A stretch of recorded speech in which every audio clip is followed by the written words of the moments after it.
This morning, whether it's baking a cake If it's not something I will say, then it's not something I will write on a cake. or designing a wedding website, I am a Christian, and as a Christian, I believe that marriage is between one man and one woman. the Supreme Court is set to decide whether a public service can be denied based on a person's constitutional right to free speech versus equal LGBTQ rights. It stems from a Colorado case brought by website designer Lorie Smith, appealing to the Supreme Court not to be fined or otherwise punished under Colorado law for refusing to work on an LGBTQ-themed project, saying it would violate her religious beliefs. I'm never refusing a project based on who's requesting the work, but the message that I'm being asked to pour my time, talents into promoting and celebrating.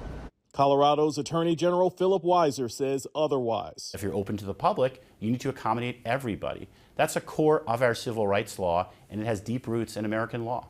Lorie Smith's 2019 lawsuit follows a similar case brought by Colorado baker Jack Phillips in 2012, who argued he should not be forced to make an LGBTQ-themed cake for a same-sex couple under his First Amendment right to express his own speech. He won the case on a technicality and a narrow ruling.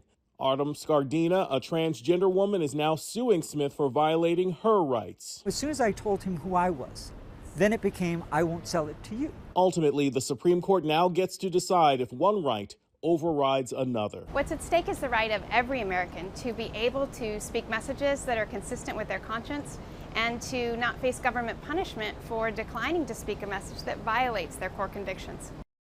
If the Supreme Court rules in favor of service providers, it could have a sweeping effect, essentially carving out a legal exemption for business owners to deny any kind of service based on their personal beliefs, giving them an overriding right to say no.